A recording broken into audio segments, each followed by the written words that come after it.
Well, thank you very much, and thank you for coming. Those of you who try to take the subway today had a problem. They have a power outage. I'm not sure you could tell the difference the way some of the subways work, but anyway, we're all here. I'm going to talk about the management of hypertension. I'm an adjunct professor at NYU, and try to understand a little bit about where we stand globally. This is high blood pressure. The global burden of disease.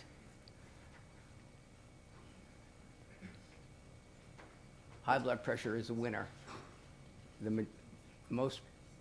Regardless of high-income regions, low-income regions, throughout the world, the number of deaths, as you see, is enormous and likely to be increased. Deaths attributable to diseases of the heart appear to be going down, but that's because we no longer see very much rheumatic heart disease. When I was a medical student back in the 8th century, that was what we had to worry about. Now we're not seeing that, and we really have a much greater increase in cardiovascular disease from atherosclerosis. If you look at what happens to Americans right now, we're guessing that about 2,200 Americans die every day of cardiovascular disease. It's more than cancer, more than anything else, and even though we focus a lot on Alzheimer's and opiate addiction and other things, what kills us tends to be cardiovascular disease. 30% of these deaths are attributed to heart disease, and there's another 133,000 from stroke, which is, I think, to many of us, a much more feared complication. If you look at gender, men and women, men are in blue. In the slide I originally made, the women are in pink, but that didn't quite come out that way. But you see Alzheimer's is higher in women, diabetes is higher in women, and cardiovascular disease is about the same. So this is something that involves and affects everyone. If you look at cardiovascular mortality, coronary disease, hypertension gets credited for mortality, strokes a little bit more, but as I'll show you in the next slide, that's really not what it should be. High blood pressure is a cause of the cardiovascular mortality, more than anything else, more than smoking, more than inactivity. Now this is an interesting slide. If you look at lifetime risk, if you look at people at the age of 40 or at the age of 70, notice that in all instances, whether it's men or women, hypertension is present in 90% of people. When I was in medical school, you used to say, look to your right, look to your left. One of you isn't going to be here at the next year. Now it's look to your right, look to your left. Both of you will have hypertension in your future. So we've got to try to see what we can do to improve that situation. Now the factors that determine blood pressure, you heard of some of them. There are vasoconstrictors, vasodilators, local factors, and the nervous system and volume. We can focus on each of these things, but a combined attempt to look at all of them makes a lot more sense, as you will see. The sympathetic nervous system is a very important effect. It can be in the central nervous system or the peripheral nervous system, and it's alpha receptors, beta receptors, the renin-angiotensin system, which leads to sodium retention, but it's also alpha and beta receptors. And I'm very interested to see that angiotensin 3, which was a stepchild for a long time, that have had a few particular advocates, didn't get much association with clinical medicine or with pathophysiology. That apparently has been changing. Now, how prevalent is hypertension? How many people have it? Well, youngsters, not too many, but when you get to people who have now reached my milestone, it's ubiquitous. Everybody, especially women, have more of it. And whether this is a healthy survivor effect, that is, the men have already died, so they're not there to have it in 75. I think it's a little more complicated than that. And this is my favorite slide, but unfortunately it didn't quite animate the way I would have liked. But what he's saying is I'm going to take your blood pressure and try to relax. And don't think about what the high reading might mean for your chances of living a long and healthy life. Now, the interesting thing about all the circles, which should have been animated in, is there are 6 mistakes in this. So this is something we all should know about. You should go to your doctor or whoever you go to, and first of all, your feet should be on the floor. Hers are not. He shouldn't be talking to you. Certainly shouldn't be saying this. The cuff should be at heart level, and it isn't. She's frightened, which isn't a good idea. And you have to put the cuff in the right place. And in general, a procedure as simple and as common as this is very rarely done correctly. So the next time you go to a doctor or whoever takes your blood pressure, you've only got a few things to tell them. Why aren't my feet on the floor? Why is the cuff so high? Anyway, so the readings are not necessarily accurate. Now, the most feared complication, I think, if we were to ask us all, it's not the heart attack. We wouldn't mind dying quietly in bed the morning of our 65th birthday, but what we don't want is to have a stroke or survive it. And when you get to people in their 80s,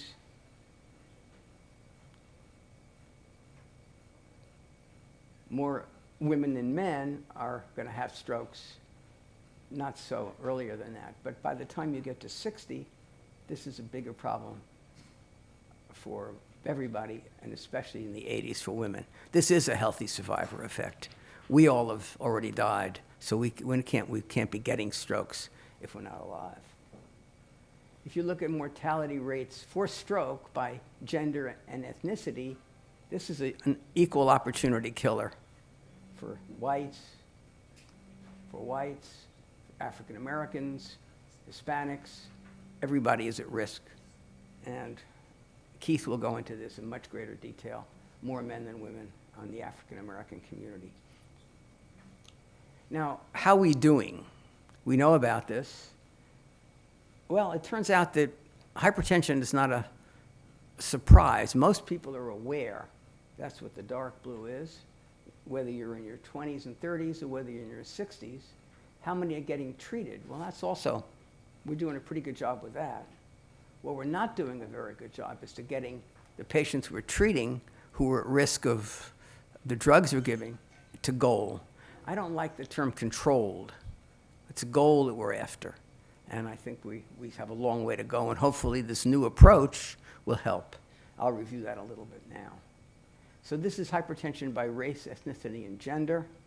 And you'll notice here that awareness is not a problem, at least in the white men and African American men.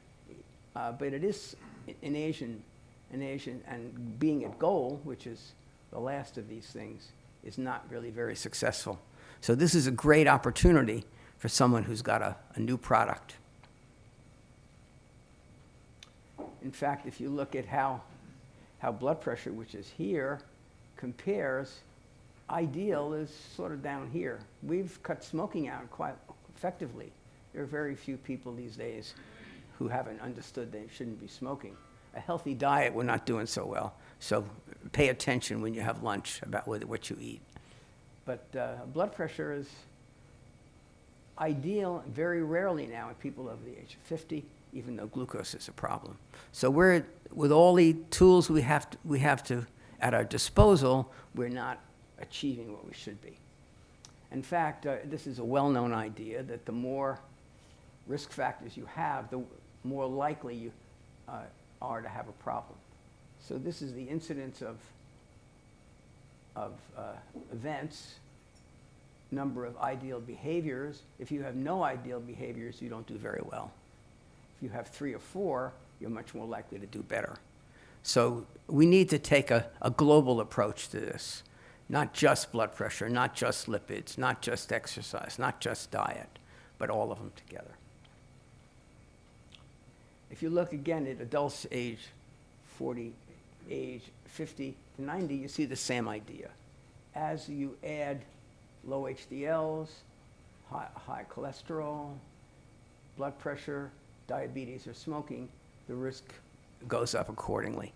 So these risk factors are additive, if not multiplicative, as you get into a further age. In stroke, it's particularly the case as well. Here, women are a particular risk based on blood pressure. Here, as that rises, diabetes rises, smoking, atrial fibrillation, cardiovascular disease. The 10-year stroke risk for women is very high.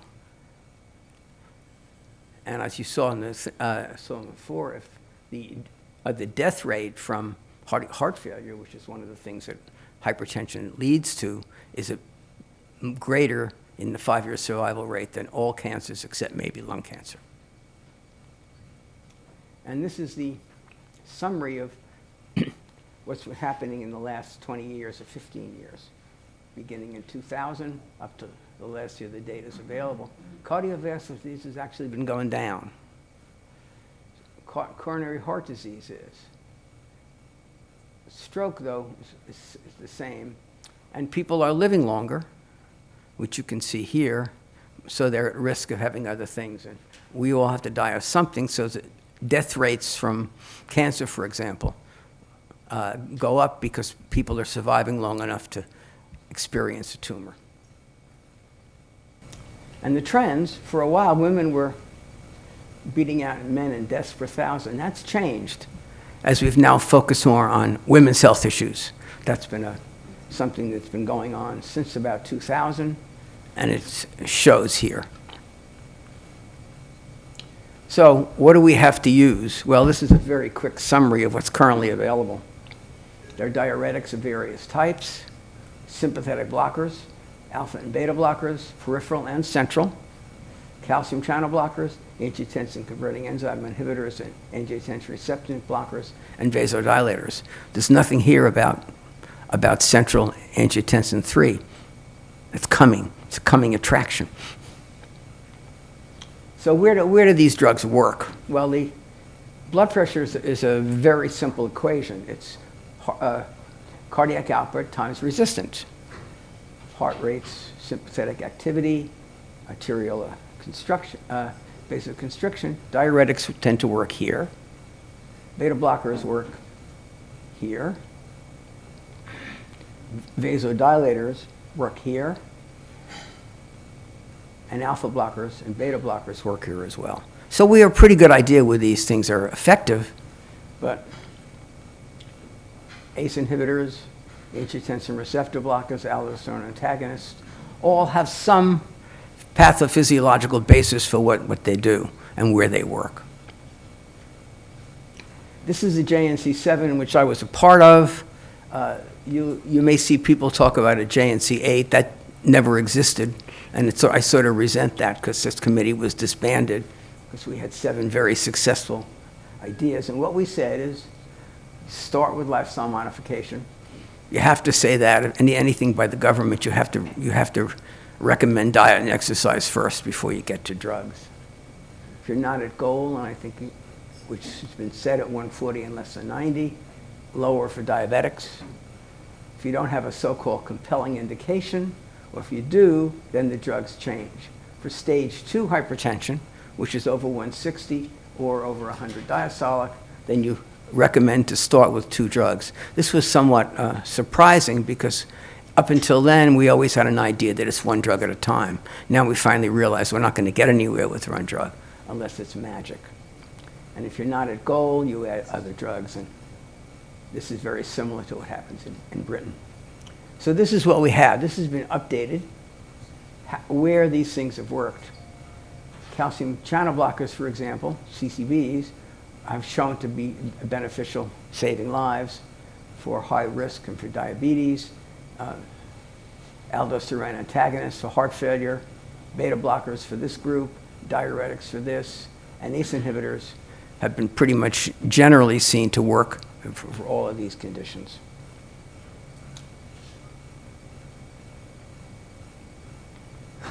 So one thing that's comforting, and I couldn't resist, if you don't take your medicine, you do worse. Be surprised if that was the other way around, wouldn't it? I think we would all go retire, but this is the case. And this is people who are compliant. the word compliance has also been a problem. Compliance we think of as arteries being compliant. Adherence is a more commonly used term right now. So, yet, even within a year, only about 70% of people still on the medicine they were supposed to be on. We've got to do better than that. And this is the case for ACE inhibitors and for beta blockers. Those who are adherent, compliant, do better than those who aren't. Now, why aren't we compliant? Well, it could be a health system issue. The relationship isn't good. Lack of access to health care, lack of continuity, an asymptomatic chronic disease. As you heard earlier, hypertension was assigned the very unfortunate term of a silent killer. Silent means you ignore it very often, and that's not a very good thing to do. The patient may not be able to see, they may be impaired, there may be behavioral changes, and the regimen gets complicated, and you see side effects. Now, this is what it costs, and we can't ignore this, certainly not now. Heart conditions, our direct expenses are higher than everything else. This is diabetes. Strokes are down here, and this is billions of dollars. I don't know how many euros that would be. You'd have to tell me that. That would change a little bit. And hospital discharges, that's where most of the expense comes. Cardiovascular disease is way ahead of just about everything else. But the United States is sort of balanced out now.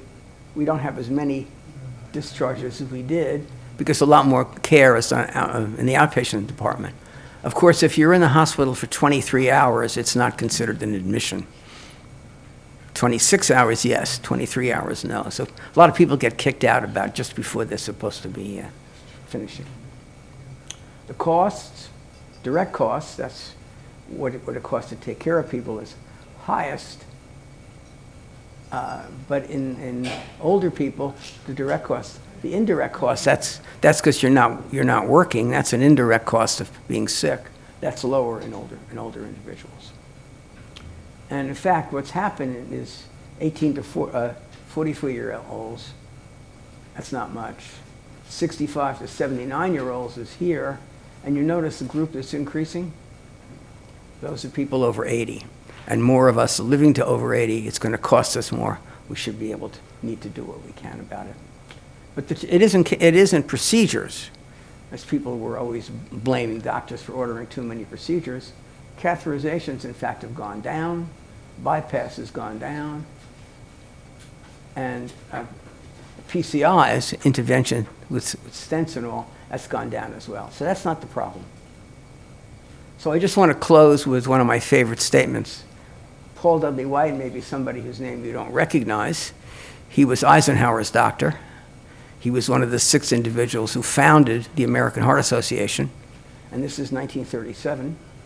He said the treatment of hypertension itself was a difficult and almost hopeless task in the present state of knowledge. 1937, I guess that wasn't that much knowledge then. And in fact, for all we know, hypertension may be an important compensation. This was a problem because we don't really want to do anything with it. Maybe this is a result of things. And maybe we shouldn't even tamper with it, even if we were certain we could control it. Well, I don't think we're certain we could control it now, but we're doing a lot better. But with the help of new agents, I think we can do better still. So thanks for your attention.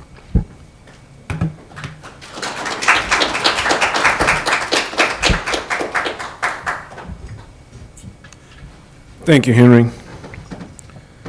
I have come up from New Orleans to specifically address the relationship between hypertension